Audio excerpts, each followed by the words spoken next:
आज एक एक सूत्र लिखिए। एक लिखिए उपधा संज्ञा, शुरू में लिखिए उपधा संज्ञा।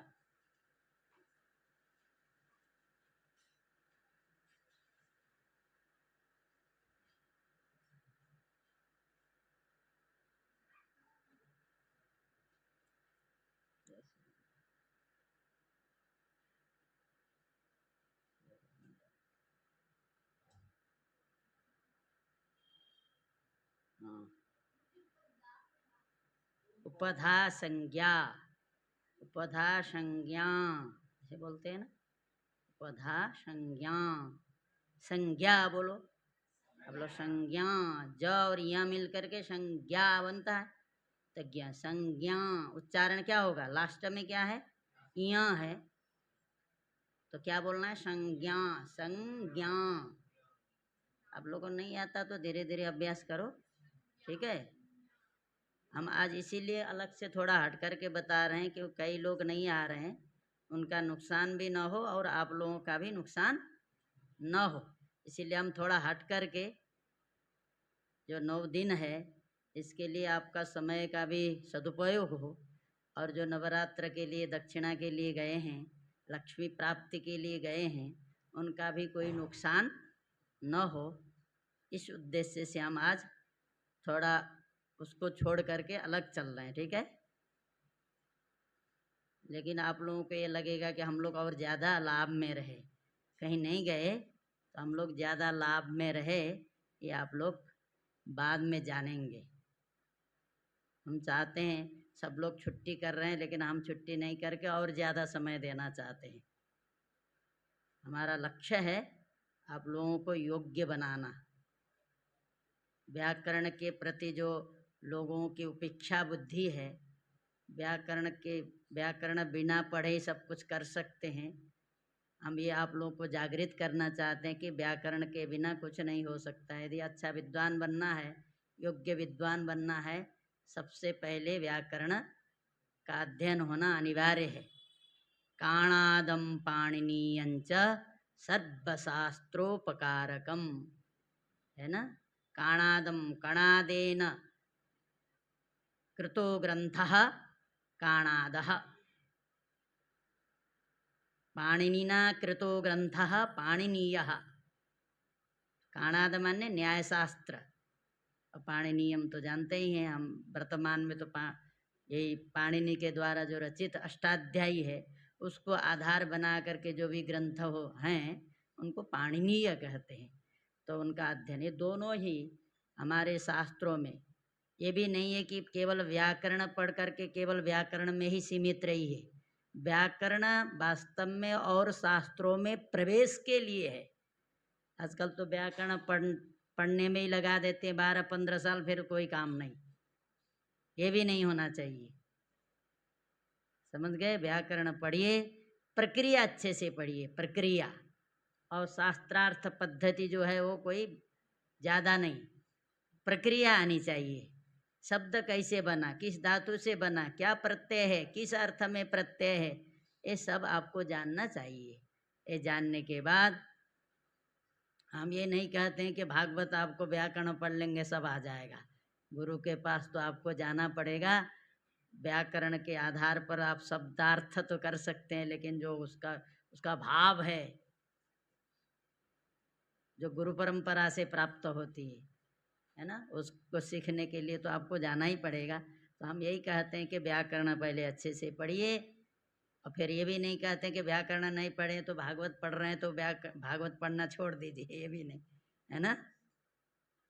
और जो नए नए आते हैं, छोटे छोटे बच्चे आते हैं, उनको तो बिल्कुल व्याकरण में मन लगा करके पढ़ें, उसके बाद भागवत पढ़ने जाएं तो देखिए कितने जल्दी समझ में आ जाएगा, ठीक। तो हम क्या बता, ज़्यादा व्याख्यान देंगे तो भी ठीक नहीं, परोपदे से पांडित्यम हो जाएगा। हम भी उस तरह करते कि ना, हम प्रयास ये करते हैं कि हम जैसा करते हैं वैसा दूसरे को बताएं। हमारे भी दैनिक जीवन में जा करके कोई परीक्षण कर सकता है ना। हम यही इस पर विश्वास करते हैं कि जो करते हैं वही कहना चाहिए। दूसरे को तो उपदेश दो बढ़िया बढ़िया, सुनने में बढ़िया लगे, और उनके दैनिक जीवन में जा करके देखो तो उल्टा ही दिखता है। ऐसा भी नहीं होना चाहिए। प्रयास ये करना चाहिए हम जैसा कहें दूसरे को उपदेश दें वैसा हम पहले करें। समझ गए ना?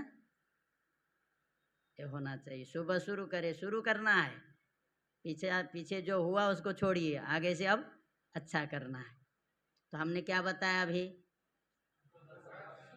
हम 9 दिन के अंतर्गत कुछ हम आप लोगों को उपदेश भी कुछ देंगे, जरूर देंगे। ठीक है, हम अब हो सकता है हम अगर आप लोग करने वाले हो, कल से तो आप लोग का आपकी जो भागवत की क्लास बंद है क्या? आज से ही बंद है। तो भागवत की क्लास बंद है तो हम हमारा तो कोई काम नहीं, बिना काम के हैं, है ना? तो हम बैठ कर के आप लोगों को बहुत कुछ बता सकते जो हमको भगवान ने दिया है। हम भी ये नहीं कहते कि हम बहुत बड़े विद्वान हैं, जो कुछ गुरु कृपा से हमको मिला है तो आप लोगों को हम कुछ दे सकते हैं, बता सकते हैं। क्योंकि परम ज्ञानी तो भगवान ही हैं और कोई नहीं हो सकता है। भगवान का एक अंश भी किसी को मिल जाए वो बहुत बड़ा विद्वान कहलाता है संसार में, है ना? जो बहुत बड़े विद्वान कहते हैं ना, भगवान का एकदम क्या क्या जीरो में जीरो कुछ भी मिला है तो वो कहता है 1% थोड़ो मिलेगा, जीरो में जीरो मिलता है। जीरो जीरो कितना माइनस करते जाइए उतना मिला, वो भी परम विद्वान हो जाता है। संसार में वो परम विद्वान कहता है, लेकिन परम विद्वान तो भगवान ही है ना? तो हमने क्या बताया? तुम भी आए आज, कल से तो आओगे नहीं, कल तो छुट्टी रहेगी, प्रतिपद है इस कारण से, नहीं तो छुट्टी आगे से हम प्रतिपद अष्टमी को भी छुट्टी नहीं करेंगे अगर विद्यार्थी उस तरह के हों तो। हम देखे सुबह सुबह दौड़े दौड़े क्यों आते हैं? देखिए 7:30 बजे हम चल देते हैं वहाँ से, क्यों हमको क्यों करना पड़ रहा है ऐसा? हम सोचते हैं कि इतने लोग पढ़ते उनमें से 2-4 भी अच्छे निकल गए, गुरु का नाम कैसे होता है? विद्यार्थियों से, विद्यार्थियों से गुरु का नाम होता है। अगर अच्छे विद्यार्थी निकले तो पूछेंगे कहाँ पढ़ते हो? अमुक जगह पढ़ते हैं। किससे पढ़ते हो? अमुक व्यक्ति से पढ़ते, तो उसका नाम हो जाता है कि नहीं? वास्तव में जो पढ़ाने वाला उसको ये भी अपेक्षा नहीं रखनी चाहिए, माने वो स्वाभाविक हो जाता है। हम इस लक्ष्य से नहीं पढ़ाते हैं, ये भी समझ लीजिए कि हम ये कि आप लोग पढ़ेंगे तो हमारा नाम करेंगे, नहीं। हमारा लक्ष्य केवल है आपको योग्य बनाना। आप में योग्यता आए, अच्छे व्यक्ति बनिए, आप में मनुष्यत्व आ जाए। भगवान ने बहुत कृपा करके हमको मनुष्य जीवन दिया है, तो इस जीवन को सफल बनाना है ना। चलिए, तो उपधा संज्ञा, उपधा संज्ञा करने वाला सूत्र, हम जो संज्ञा है उसको कुछ बता रहे हैं, आप इसको एकदम याद रखना है। हमने जो 10 साल में पढ़ा आप लोगों को 2-3 साल में देना चाहते हैं। ये हम रास्ता नया नया अपना रहे हैं, हम किस रास्ते में सफल होते हैं फिर उसी रास्ते को हम अपनाना शुरू करेंगे। ठीक है? हमको तो लघु कौमुदी पढ़, वैसे लघु कौमुदी हमने तो पूरी तो नहीं पढ़ी, हम थोड़ा ही पढ़ लिए, तो कहा कि आपको पढ़ने की ज़रूरत नहीं है, अब सिद्धांत पढ़िए करके हमने किया। तो कहने का मतलब जो लघु सिद्धांत कौमुदी पढ़ने में ही कई साल, 2 साल लगा देते हैं, नहीं कुछ नहीं लगेगा। यदि हमारे हिसाब से पढ़ेंगे तो हम ये जो भुआदि से लेकर के दिवादी तक है हम 1 महीने में सिखा देंगे, 1 महीने में। हम भू धातु भवती बना देंगे तो चुरादि का चोरयति भी बना देंगे 1 ही दिन में, आपको इतनी आसानी से आ जाएगा। अलग अलग बान विभाजित करके अलग अलग प्रक्रिया से बताएंगे, अब लोग आएगा, अच्छा लगेगा। लेकिन भगिएगा नहीं, भगोगे तो फिर तो नहीं आगे, फिर बीच में गैप भी नहीं होना चाहिए। इसीलिए बता रहे हैं, तुम कल नहीं आए, ये 2-3 दिन से नहीं आ रहा, तो ऐसे फिर नहीं होगा, फिर तो लगेगा फिर तो ये तो व्याकरण तो बहुत कठिन है। ऐसा नहीं होना चाहिए, बिल्कुल कठिन नहीं है, सबसे सरल है, कोई असंभव है ही नहीं। असंभव है क्या कोई? आप लोग कहते चंद्रमा में कौन जाएगा, अब तो सब जाने लग गए ना। और वही चंद्रमा में जा रहे हैं कि और कहीं जा रहे हो तो भगवान जाने, हमारे तो चंद्रलोक तो जो है बहुत दूर माना गया है शास्त्रों के हिसाब से। और किसको चंद्रलोक कहते हैं? हमारे यहाँ जो चंद्रलोक है वो कौन सा है? वो हमारे यतीन्द्र मत दीपिका ग्रंथ में बताओ तो बहुत दूर बताया है। जो भी हो है तो उपधा संज्ञा करने वाला सूत्र है अलोन्त्यात पूर्व उपधा। अलोन्त्यात पूर्व उपधा।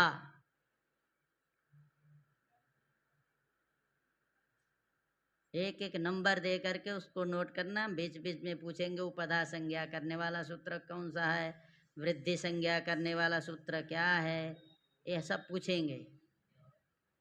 एक दिन ऐसा रखेंगे केवल पूछने का रहेगा। हम 1 महीने तक अभी परीक्षण कर रहे हैं, इसीलिए हम किसी का नाम भी नहीं लिख रहे हैं। सब करेंगे।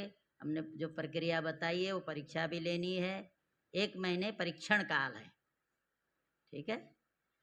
हो गया अलोन्त्यात पूर्व उपधा। अलोन्त्यात पूर्व उपधा लिख लिए? गलत तो नहीं लिखे? क्या लिखे? सिद्धार्थ लिखो, सूत्र लिखो।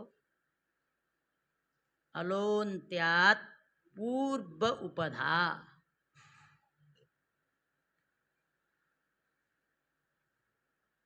अलोन्त्यात पूर्व उपधा। अब देखिए अलह अंत्यात। अब यहाँ क्या है? आपको अपने आप आना चाहिए कौन सी विभक्ति है। अलोन्त्यात पूर्व उपधा। ये अंत्यात क्या है? अल का विशेषण है।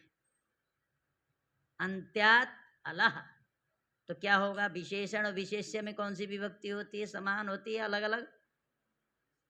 यल्लिंगम यद्वचनम याच विभक्ति विशेष्यस्य तल्लिंगम तद्वचनम सैव विभक्ति विशेषणस्यापि। लिखिए इसको। लिख लिया है क्या? अच्छा, तब फिर याद भी है? बोलिए। यल्लिंगम। यल्लिंगम कौन सूत्र लगा सिद्धार्थ? तो ठीक। यल्लिंगम यद्वचनम याच विभक्ति विशेषणस्य क्या? विशेष्यस्य तल्लिंगम तद्वचनम सैव विभक्ति विशेषणस्यापि क्या? विशेष्यस्यापि। क्या उल्टा बोल दिया? पहले विशेष्य, दूसरे में विशेषण है, ठीक है। यल्लिंगम यद्वचनम याच विभक्ति विशेष्यस्य तल्लिंगम तद्वचनम सैव विभक्ति विशेषणस्यापि, ठीक है।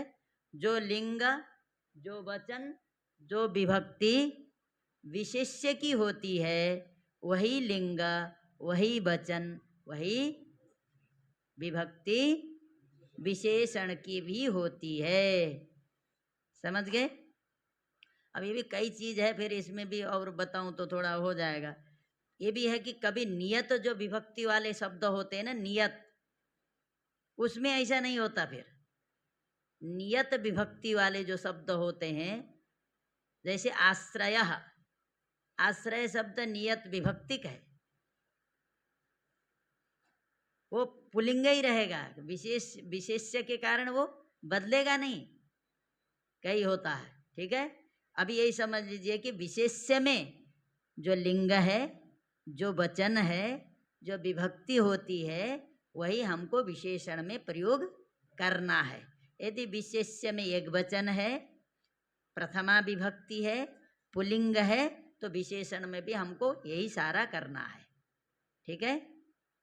जैसे मान लीजिए कृष्णः, कृष्णः घटः, कृष्णः घटः, यहाँ विशेष्य क्या है? बोलो। विशेषण और विशेष्य क्या है यहाँ? कृष्णः घटः। हाँ बताओ, तुमको इतना भी नहीं मालूम?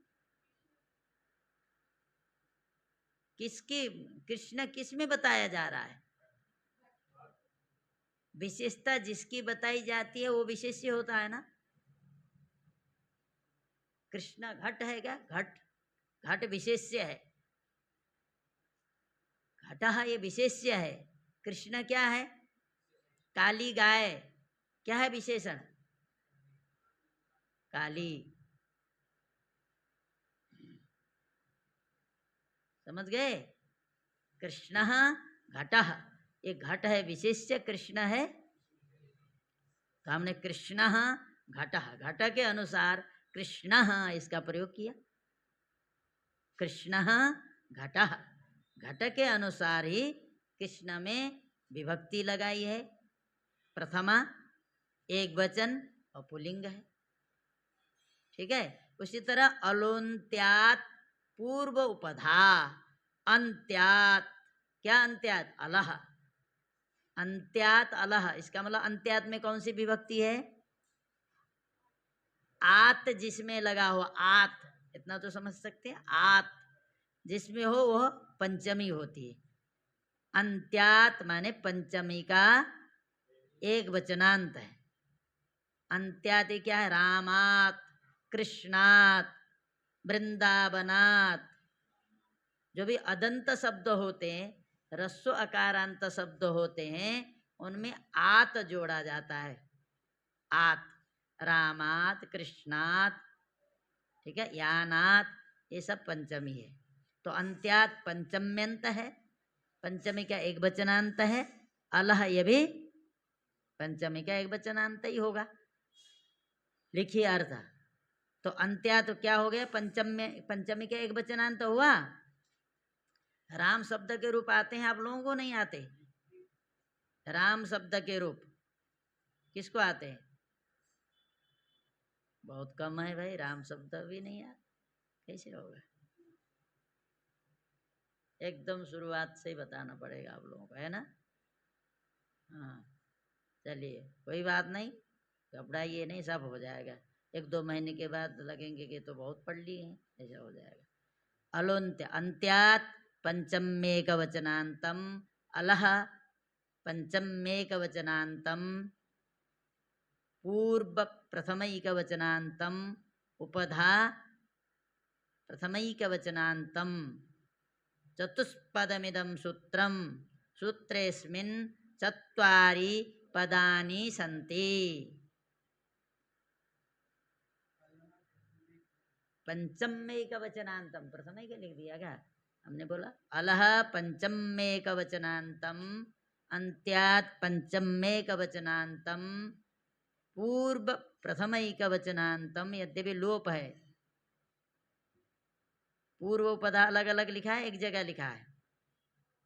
हाँ,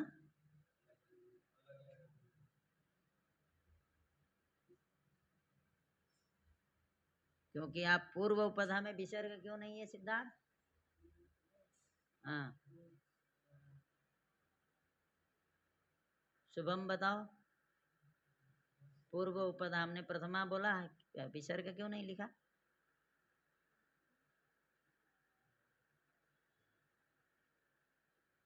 पढ़े हो? और कोई बता सकता है? अभी सोच करके बताना, तो बताना चाहिए ना तुम लोगों को। पूर्व प्रथमैक वचनांतम, उपधा प्रथमैक वचनांतम, चतुष्पदमिदं सूत्रम, सूत्रेस्मिन् चत्वारि पदानि सन्ति। ठीक है। इस सूत्र में कितने पद हैं? 4 पद हैं। कौन कौन से पद हुए? अलह, अंत्यात, पूर्व उपधा। अलह, अंत्यात, पूर्व उपधा। अलह, अंत्यात, पूर्व उपधा। कितने पद हुए? तो इसका मतलब इस सूत्र में कितने पद हैं? 4 पद। अलह कौन सा, क्या है? प्रथमांत है, द्वितीयांत, तृतीयांत कौन सा है? पंचम्यंत। अंत्यात क्या है? पंचम्यंत। पूर्व क्या है? प्रथमांत। और उपधा क्या है? प्रथमांत। ठीक है। तो पंचमी का क्या है? पंचम्यंत तो है। अलह पंचमी का एक वचनांत है। अंत्यात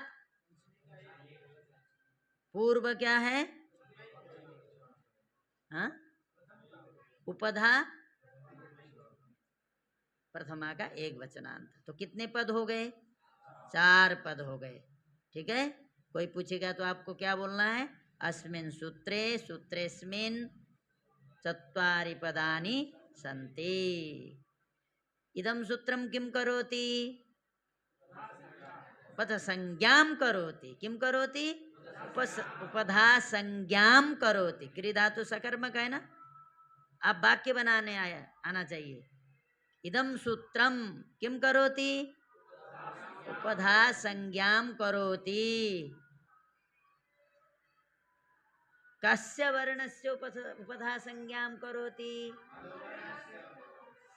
अन्त्यात् पूर्वः विद्यमानः यः वर्णः अथवा यो वर्णः तस्य उपधा संज्ञां करोति। अंत्य वर्ण से पूर्व में विद्यमान जो वर्ण उसकी उपधा संज्ञा होती है। लिखिए, अंत्य अल से, अंत्य मतलब समझते हैं ना, यस्मात् परः नास्ति। यस्मात् परः नास्ति स अंत्यः।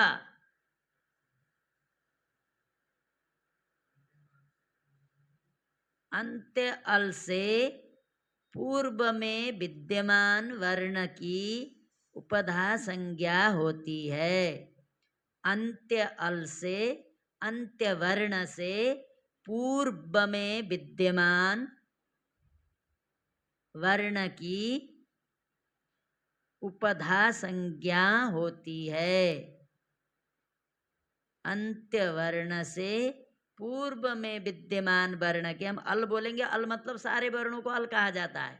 ठीक है, अल माने अच हल दोनों को अल कहा जाता है, माने वर्ण समझ ले।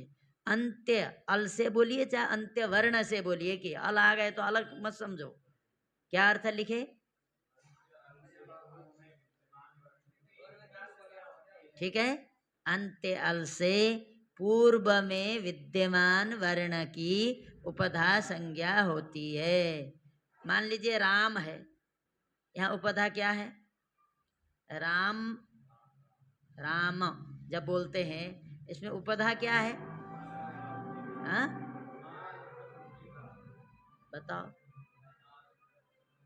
क्या है उपधा? बताइए। राम है, इसमें उपधा क्या है? अंत्य अल से पूर्व में विद्यमान वर्ण की उपधा संज्ञा होती है। क्या है उपधा? क्या है?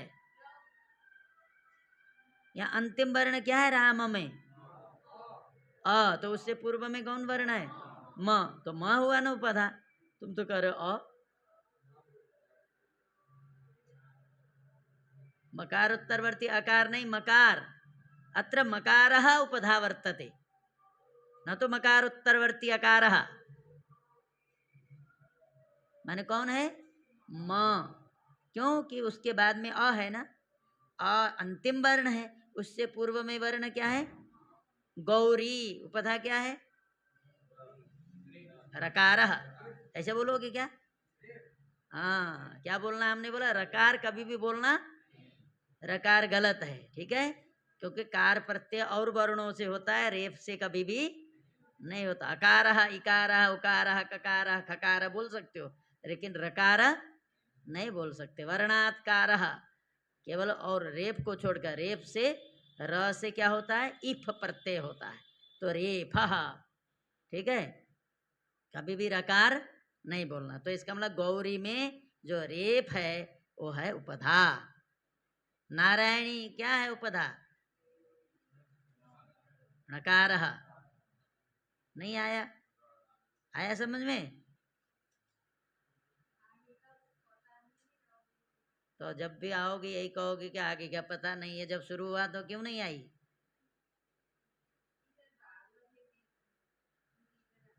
तो अब कैसे आ रही है? ये कभी नहीं बोलना चाहिए, बहुत बेकार लग रहा है। नहीं, कोई चीज़ बेकार नहीं लगता। शब्द भी बड़े सोच समझ करके बोलना चाहिए। भागवत कभी बेकार नहीं लगता। हाँ, ये कहिए कि ये भागवत हमको नहीं समझ में आता, वो अलग चीज़ है। हाँ, चलिए। हाँ ठीक है, यहाँ तो 28 तारीख से आरंभ प्रारंभ हुआ। आपको आना चाहिए। हाँ ठीक है, तो क्या हुआ, गौ नारायणी में इकार से पूर्व में विद्यमान वर्ण क्या है, णकार। सत्यम क्या है यहाँ उपधा, उपधा क्या है, लिखो तो सत्यम लिखो, इन लोग को अभी भी समझ में नहीं आया। हमने क्या बोला, ठीक से अर्थ समझे। अंतिम वर्ण, सबसे पहले अंतिम वर्ण देखिए उस शब्द में, उससे ठीक पूर्व में जो वर्ण है, अंतिम वर्ण से ठीक पूर्व में जो वर्ण है सत्यम। अब इसने तो पता नहीं अपने नाम में म पूरा लिखता है या क्या लिखता है, सत्यम शब्द तो मकारांत ही रहता है। हाँ तो यहाँ अंतिम वर्ण क्या है बताइए, मकार। इससे पूर्व में विद्यमान वर्ण क्या है, स नहीं है, उससे पूर्व में नहीं है। हाँ ठीक पूर्व में, पूर्व मतलब पूर्व में तो सभी है, तभी है, यह भी सब है, लेकिन अंतिम वर्ण से ठीक पूर्व में जो, ये बोलना है। तो इसका मतलब यकार उत्तरवर्ती अकार क्या है, सत्यम में यकार उत्तरवर्ती जो अकार है वो क्या है, उपधा। उसको हम उपधा बोलते हैं। कोई भी शब्द है, उस शब्द में अंतिम वर्ण से जो पूर्व में बैठा हुआ वर्ण है उसे क्या कहते हैं, उपधा। समझ में आई, अब कोई संदेह है क्या, अंतिम वर्ण से ठीक पूर्व में, अंतिम वर्ण नहीं, अंतिम वर्ण ये है, इससे ये इसमें जो पूर्व पूर्व में तो ये सारे हैं, सारे को नहीं, इससे ठीक पूर्व में जो बैठा होगा उसी को हम उपधा कहेंगे, दूसरे को कभी नहीं कहेंगे। अंतिम वर्ण से ठीक पूर्व में जो बैठा है उसे क्या कहेंगे, उपधा। उपधा का बहुत काम है आगे जा करके, ठीक से समझे। अंतिम वर्ण से, अंतिम वर्ण हल हो चाहे स्वर हो, व्यंजन हो चाहे स्वर हो, इसको हमको नहीं देखना है, होना चाहिए स्वर व्यंजन में से कोई हो, अंतिम उससे ठीक पूर्व में जो है, उपधा भी हल भी हो सकता है, स्वर भी हो सकता है, ठीक है। इससे ठीक पूर्व में जो वर्ण है उसको हम क्या कहेंगे, उपधा, ठीक है।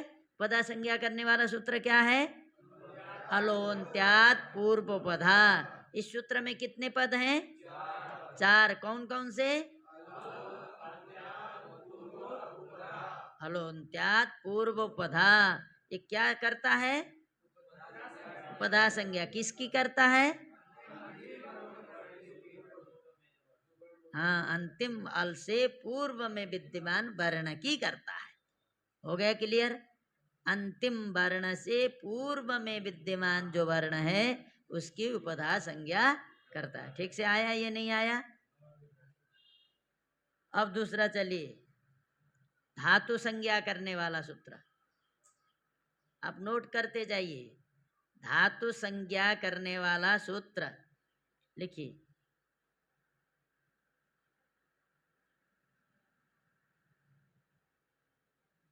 भूवादयो धातवः, भूवादयो धातवः। हम और बहुत सरल बता, समास नहीं बता रहे हैं किसी सूत्र में। भूवादयो धातवः, भूवादयो धातवः हुआ, भूवादयो धातवः। यद्यपि यहाँ समास तो बहुत है, भुश्च वाश्च भुवौ आदिश्च आदिश्च आदि भुवौ आदि एसाम ते भूआदयः है। हम ये समास अभी नहीं बता रहे हैं, अब जब थोड़ा कर लेंगे हम सब बताएंगे, क्योंकि ताकि आपको ज़्यादा ना हो जाए, लगे कि फिर व्याकरण तो बहुत कठिन है, आप लोग भग न जाएं, इसीलिए हम अभी नहीं बता रहे हैं, ठीक है। भूवादयो धातवः, वा के सदृश भ्वादयः प्रथमायाः बहुवचनांतम लिखो, भूवादयः प्रथमाया बहुवचनांतम। बैठो, तो लिखने की जरूरत नहीं, बैठ जाओ, जब होगा तो। अभी सोच के बताना, हमने क्या पूछा है, पूर्व उपधा पूछा है, उत्तर देना है। हाँ, विसर्ग का कौन लोप करता है भैया?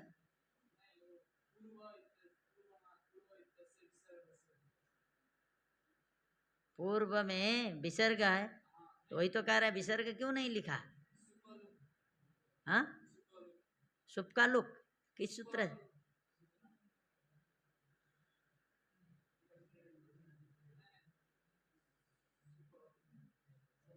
भो भगो अघो अपूर्वस्य सूत्र पढ़े ना, क्या करता है?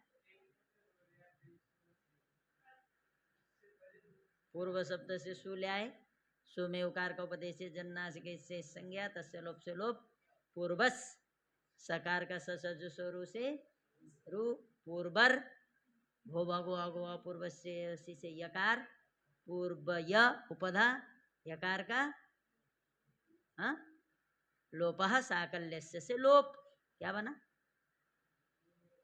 बना नहीं बना? इतना तो पता होना चाहिए ना, तुम लोग यहाँ पढ़ रहे हो, तुदादी पढ़ रहे हो। तो चलिए, भूवाद, ये लाइन तो थोड़ा आया है, हाँ अभी पूरा ठीक से नहीं बता पाया। दीपक, दीपक क्या नाम तुम्हारा? हाँ, सुदीप। तुम तो रसोई कार क्यों लिखते हो? सुदीप होना चाहिए ना। दी में रसोई कार लिखता है, तब हमने विद्यालय में देखा इसे सुदीप लिख रहा है, सुदीप होना चाहिए। हाँ, अच्छा चलो, हो गया। भूवादयो धातवः, भुवादयः प्रथमाया बहुवचनान्तम, धातवः प्रथमाया बहुवचनान्तम, द्विपदमिदं सूत्रम, सूत्रेस्मिन् द्वे पदे स्तः, सूत्रेस्मिन् द्वे पदे स्तः, द्विपदात्मकम् इदं सूत्रम। कुछ भी बोलिए, थोड़ा थोड़ा संस्कृत भी बोलने का अभ्यास करिए। नहीं आए? धात भुवादयः प्रथमाया बहुवचनान्तम, धातवः प्रथमाया बहुवचनान्तम, द्विपदमिदं सूत्रम, भुवादयो धातवः। भुवादयो कैसे हो गया सिद्धार्थ? भुवादयो, हम तो बोल रहे हैं भुवादयः, ओकार कहाँ से आ गया? भुवादयः प्रथमाया बहुवचनान्तम, धातवः प्रथमाया बहुवचनान्तम, तो भुवादयो कैसे हो गया? उसको क्यों दिख रहा है? शुभम बताओ, भुवादयो कैसे हो गया? बताओ, ये तो गड़बड़ है सिद्धार्थ।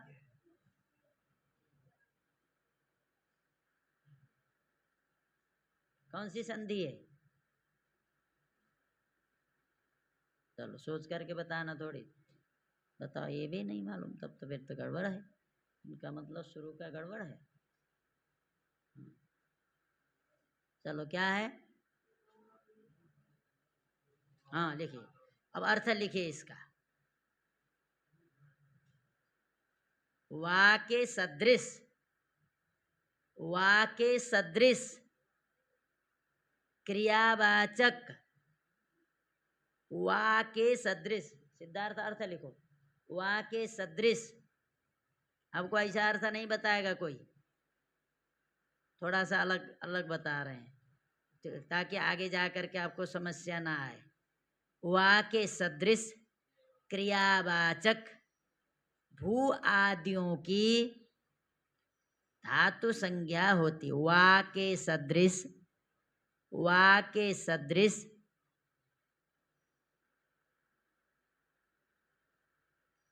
क्रियावाचक, वा के सदृश क्रियावाचक भू आदियों की धातु संज्ञा होती है। वा के सदृश क्रियावाचक भू आदियों की धातु संज्ञा होती है। वा के सदृश क्रियावाचक भू आदियों की धातु संज्ञा होती है। इसका मतलब धातु होने के लिए क्या होना जरूरी है? क्रियावाचक होना जरूरी। शब्द दो प्रकार के होते हैं ना, क्रियावाचक और दूसरे वस्तु व्यक्ति के जो वाचक होते हैं उनको हम प्रातिपदिक बोलते हैं। जो क्रियावाचक उसे क्या बोलते हैं? धातु। क्रियावाचक होना जरूरी है धातु होने के लिए। ठीक है, धातु होने के लिए क्या होना जरूरी है? तो यद्यपि क्रियावाचक अव्ययवी होते हैं, कुछ हिरुक इत्यादि अव्ययवी क्रियावाचक हैं, उनकी धातु संज्ञा न माना जाए, इसीलिए बोलना पड़ा भू आदियों की। वो भू आदि में नहीं आते, समझे?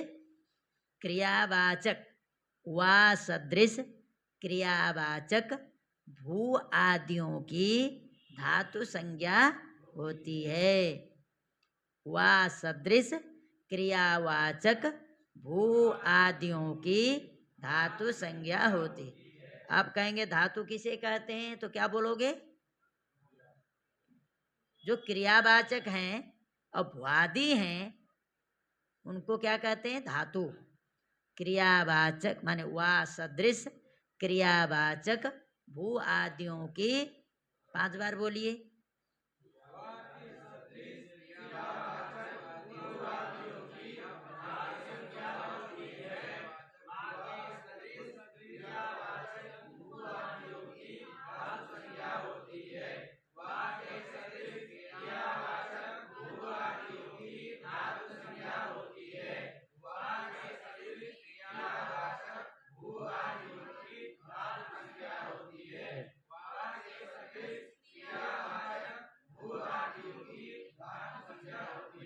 ठीक है, इतना माने ये बोल रहे हैं वा के सदृश, वा के सदृश क्रियावाचक भू आदियों की धातु संज्ञा होती है। तो जैसे भवति जिससे बनता है, गच्छति जिससे बनता है, हाँ, पठति जिससे बनता है, हसति जिससे बनता है उससे धातु। हमने धातु क्या बोला था? जो तिंग की अथवा कृत की जो प्रकृति होती है उसे क्या कहते हैं? धातु से क्या होते हैं? तिंग और कृत होते हैं। हमने ये बोला है ना, धातु से क्या होते हैं? कृत होते हैं। और प्रातिपदिक से क्या होते हैं? प्रातिपदिक और धातु दो होते हैं, बोला है ना। क्या बोला? प्रातिपदिक और धातु। प्रातिपदिक जब व्यक्ति वस्तु के वाचक जो होते हैं उनसे उन्हें क्या बोलते हैं? प्रातिपदिक बोलते हैं। जो क्रिया के वाचक होते हैं उन्हें क्या बोलते हैं? धातु। तो धातुओं से क्या होते हैं? अभी तो बोला तिंग और कृत होते हैं। तिंग और कृत, धातुओं से दो तरह के प्रत्यय होते हैं, तिंग प्रत्यय और कृत प्रत्यय। और प्रातिपदिक से कौन प्रत्यय होते हैं? स्वादि प्रत्यय और तद्धित प्रत्यय।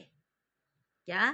स्वादि प्रत्यय और तद्धित प्रत्यय किससे होते हैं? नोट करिए। प्रातिपदिक से क्या होते हैं? स्वादि और तद्धित प्रत्यय होते हैं। प्रातिपदिक से क्या होते हैं? तद्धित प्रत्यय होते हैं। ठीक है, प्रातिपदिक से। और धातुओं से क्या होते हैं? तिंग और कृत।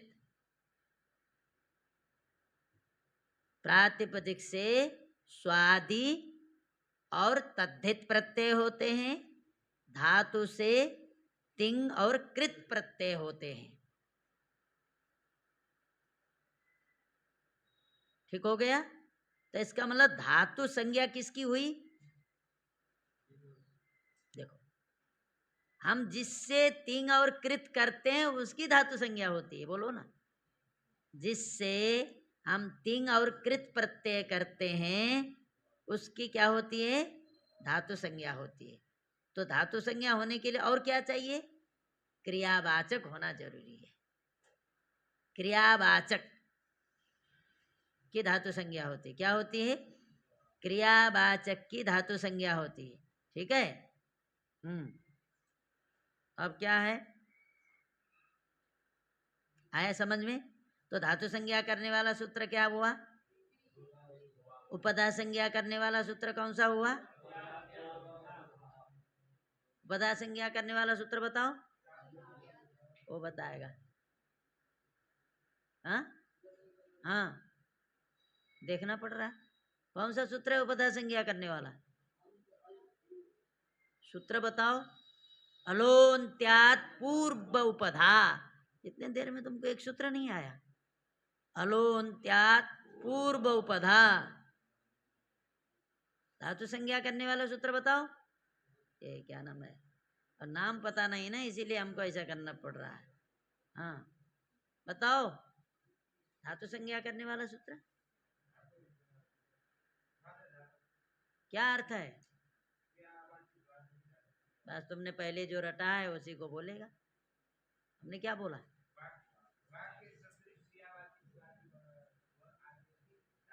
यही लिखा है, ठीक से देखो।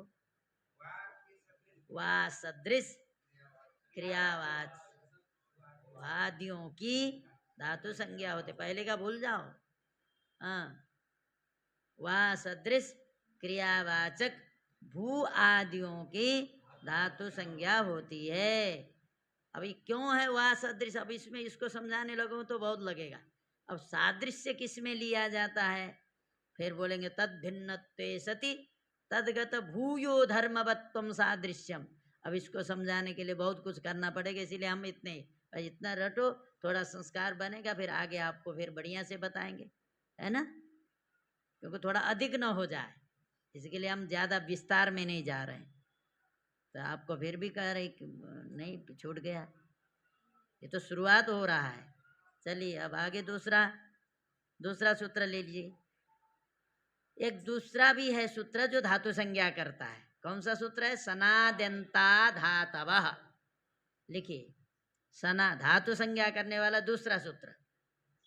पहला भुवादयो धातव हो गया, दूसरा है सनाद्यंता धातवः। प्रज्ञा ने कल परसों का पाठ सुना है, वो नहीं जाता है क्या, उसमें डाल देता तो है व्हाट्सएप में, नहीं सुनी। अच्छा कोई बात, उसको सुनना चाहिए। सनाद्यंता धातवः, सनाद्यंता, हाँ सना सना शना नहीं बोल रहे हैं, सनाद्यंता धातवः। सना सना, दांत जोड़ करके बोलिए, सना। तालब्य में थोड़ा श, देखिए मूर्धन्य श, ये स दंत है। सनाद्यंता धातवः, सना, दांत को एकदम जोड़ लीजिए, उच्चारण करिए, अपने आप हो जाएगा। सना, सनाद्यंता धातवः, सनाद्यंताः प्रथमाया बहुवचनान्तं, धातवः प्रथमाया बहुवचनान्तं, द्विपदमिदं सूत्रं सनाद्यंता सनाद्यंताः। और वहाँ सूत्र आपको देखेंगे तो विसर्ग नहीं लिखा मिलेगा, जब अलग से बोलेंगे विसर्ग लगाना है। सनाद्यंताः बोलिए, सनाद्यंताः प्रथमाया बहुवचनान्तं, धातवः प्रथमाया बहुवचनान्तं, द्विपदमिदं सूत्रं सनाद्यंताः प्रथमाया बहुवचनान्तं, धातवः द्विपदमिदं सूत्रं, सूत्रेस्मिन् द्वे पदे स्तः, सूत्रेस्मिन् द्वे पदे स्तः। द्वे पदे क्यों बोला, दो क्यों नहीं बोला, क्योंकि पद शब्द नपुंसक है, तो नपुंसक में क्या बनता है, पदम पदे पदानी, पदे। और द्वि शब्द के नपुंसक में क्या बनता है, द्वे। स्त्रीलिंग में क्या बनता है, द्वे। ठीक है, तो ये पद के हिसाब से द्वे बोला, द्वे पदे स्तः हुआ। तो सनाद्यंता धातवः, सनाद्यन सनादि जिसके अंत में है उनकी धातु संज्ञा होती है। सरल पढ़ो, सनादि जिसके अंत में है, सनादि जिसके अंत में है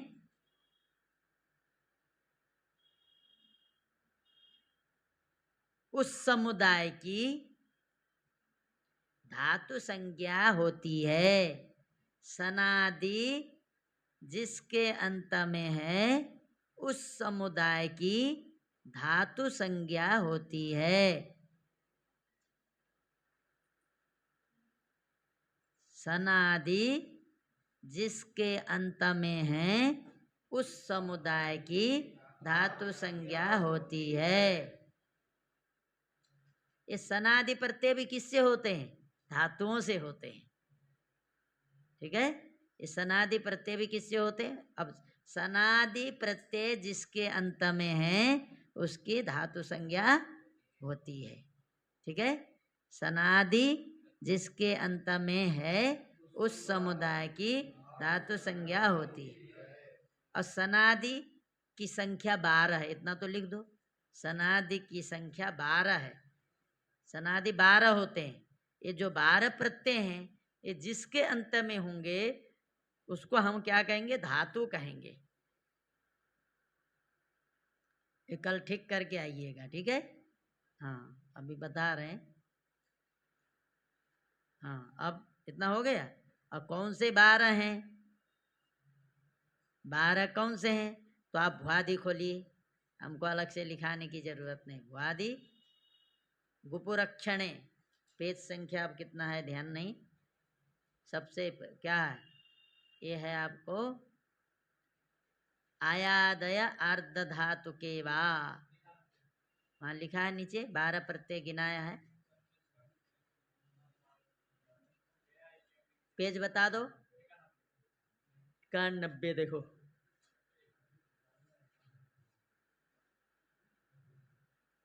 तो नीचे टीका में उस श्लोक को याद कर लेना।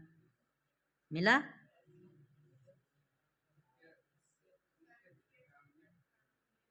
नहीं मिला?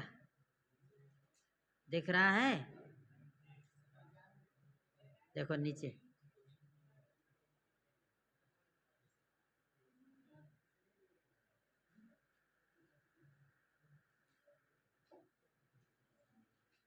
नहीं मिला? हाँ? हाँ, इसको बोलिए एक बार।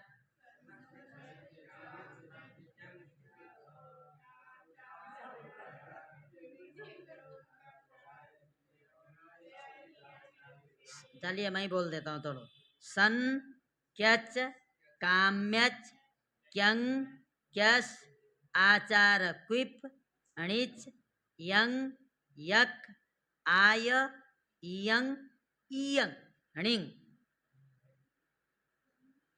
अलग अलग देखिए। सन क्यच काम्यच क्यंग क्यस आचार क्विप अणिच यंग यक आय इयंग और हणिंग। कितने हो गए? हाँ गिनो। सन क्यच काम्यच क्यंग क्यस आचार क्विप अणिच यंग यक आय इयंग हणिंग। 12 हो गए ना? ये 12 प्रत्यय है। देखो क्विप इसीलिए बोलो, क्विप 2 प्रकार के होते हैं, आचार क्विप और कर्ता वाला क्विप। आचार अर्थ में किया जाने वाला क्विप, आचार अर्थ में जब क्विप करोगे तो धातु बन जाता है। ठीक है, सन क्यच काम्यच क्यंग क्यस आचार क्विप हणिच यंग यक आय इयंग हणिंग। ये है। ठीक है, कितने हो गए? सन क्यच काम्यच। हाँ तुम्हारा अलग है लग रहा है। सनाद्यंता धातव सूत्र देखो ना। क्यस के बाद आचार क्विप।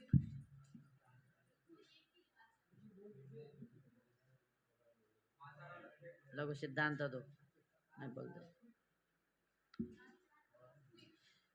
यही तो लिखा है हम जो है क्या सन क्यच काम्यच क्यंग क्यसो, ये श्लोक बनाने के लिए लिखा।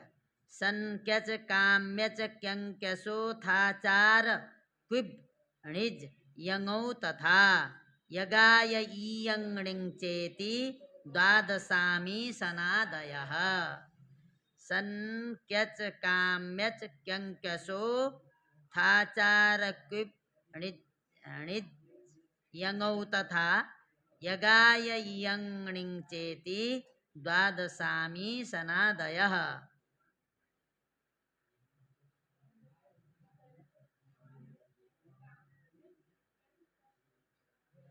सन क्यच काम्यच क्यंकसो था चारा क्विपणिज यंगौ तथा। यहाँ रुक जाओ क्या। सन क्यच काम्यच क्यंकसो था चार क्विपणिं जंगौ तथा यगाय यंगणिं चेति द्वादशामी सनादयः। क्या। सन क्यच काम्यच क्यंकसो था, बोलो इतने ही बोलो पहले। सन क्यच काम्यच क्यंकसो था चारक्विपणिजंगौ यथ तथा यगाय यंगणिं चेति द्वादशामी सनादयः। सन क्यच काम्यच क्यंकसो था चारक्विपणिजंगौ तथा यगाय यंगणिं चेति द्वादशामी सनादयः। सन क्यच काम्यच क्यंकसो था चारक्विपणिजंगौ तथा यगाय यंगणिं चेति द्वादशामी सनादयः। सन क्यच काम्यच क्यंकसो था चारक्विपणिजंगौ तथा यगाय यंगणिं चेति द्वादशामी सनादयः। सन क्यच काम्यच क्यंकसो था चारक्विपणिजंगौ तथा यगाय यंगणिं चेति द्वादशामी सनादयः। सन क्यच काम्यच क्यंकसो था चारक्विपणिजंगौ तथा यगाय यंगणिं चेति द्वादशामी तथा।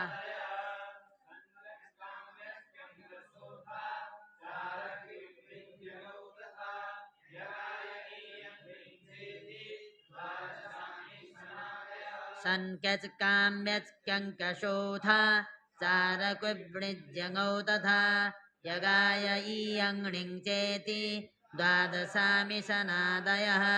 सन क्यच काम्यच क्यंकसो था चारक्विपणिजंगौ तथा यगाय यंगणिं चेति द्वादशामी सनादयः। सन क्यच काम्यच क्यंकसो था चारक्विपणिजंगौ तथा यगाय यंगणिं चेति द्वादशामी सनादयः। जंगौ तथा द्वादशामी सनादयः। क्यच काम्यच क्यंकसो था चारक्विपणिजंगौ तथा यगाय यंगणिं चेति द्वादशामी सनादयः। सन क्यच काम्यच क्यंकसो था चारक्विपणिजंगौ तथा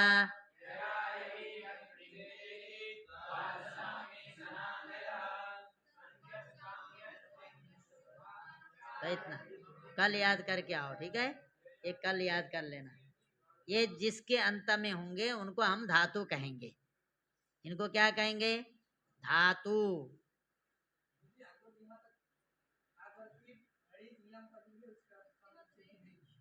कहाँ?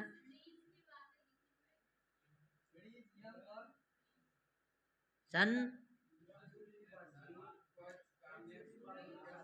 हाँ 12वीं लिखो ना, फिर इतने देर क्या कर रहे थे। चलो।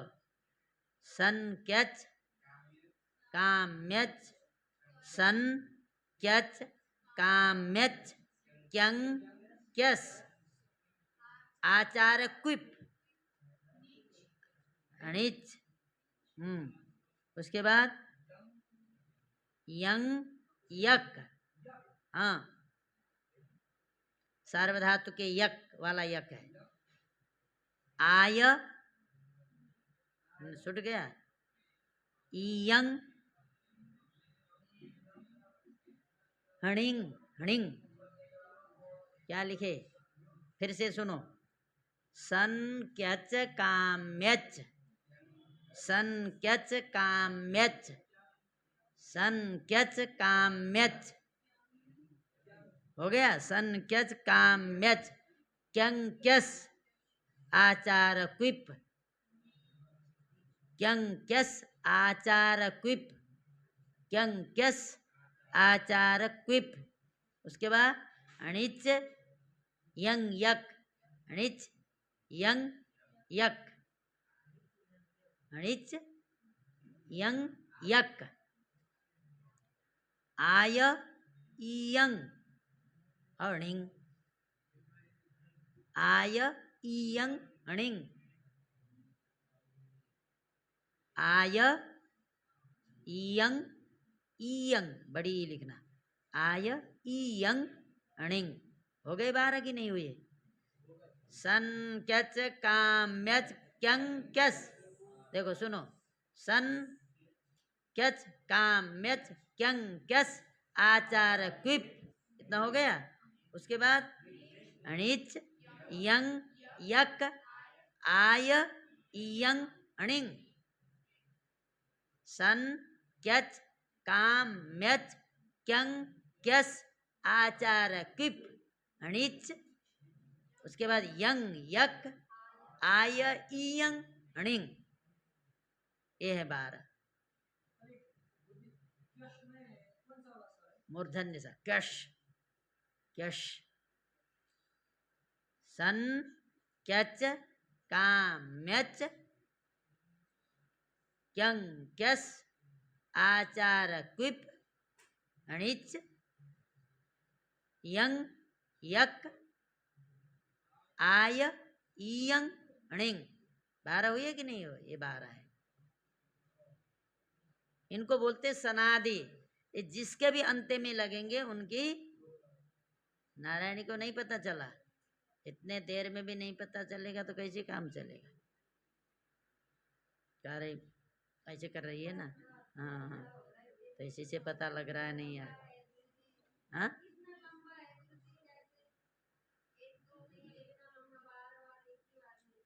तो बोल तो दिया हमने, अलग अलग लिखिए। हाँ, सन क्यच, हाँ कोई बात, सन क्यच काम्यच क्यं क्यस आचार क्विप, अणिच यंग यक और आय इयंग णिंग। 12 हुए? हाँ, ये जिसके अंत्य में होंगे उनको भी हम धातु कहेंगे। हो गया? अब चलिए आगे। धातु 2 प्रकार के होते हैं, अब लिखिए। धातु 2 प्रकार के होते हैं।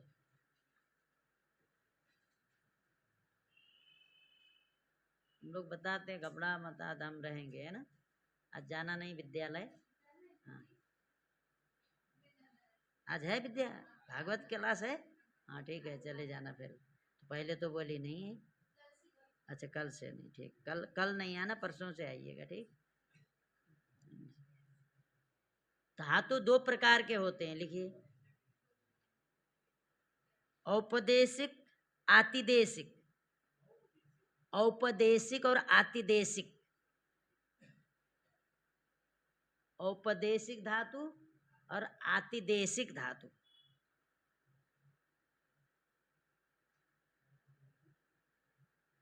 औपदेशिक और आतिदेशिक 2 प्रकार के धातु होते हैं।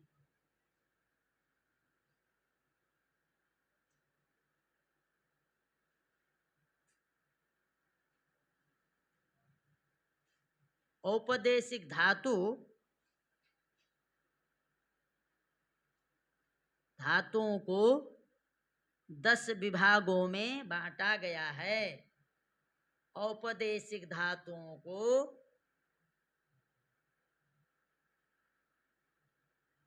10 गणी बोलते हैं ना। औपदेशिक धातुओं को 10 विभागों में बांटा गया है।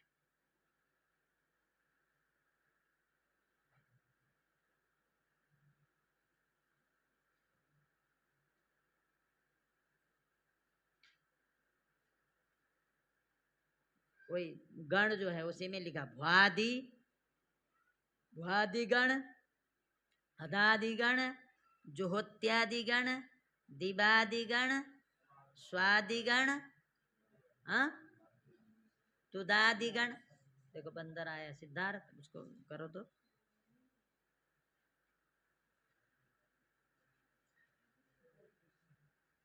चलिए, ये भी लिख लोगे वैसे।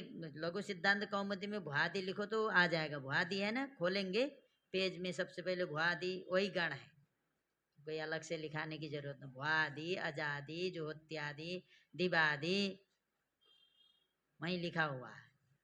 ऊपर शुरू में देखेंगे ना गण, ऐसे पेज खोल करके, ऐसे पेज खोल के देखेंगे, ऊपर लिखा हुआ मिलेगा। ठीक है, और कितने हैं? 10 गण हैं। अतः पीछे सूची में लिखोगे तो भी मिलेगा, शुरू में ही लिखा होगा। हाँ, नहीं नहीं, भुआदि देखिए, शुरू में विषय सूची देखिए क्या लिखा है। हाँ, यही गण है। कितने हैं? कितने हैं? 10 है। हो गए ना 10? यही है। इतना जब अब आज के लिए इतना ही करिए, ठीक है, कल बताएंगे, इनको जाना है ना फिर। ये सब जानोगे आगे फिर आसान होगा। लघु जब फिर नवरात्र होगा उसी से फिर एचो यवा यावा शुरू करेंगे। अभी तब तक इसके लिए उपयोगी जितने सब सूत्र हम बता रहे हैं, ठीक से समझिए। कल से थोड़ा अनुभव, कल से हम अनुवाद भी बताएंगे, संस्कृत सीखने का, थोड़ा बोलने का अभ्यास करो।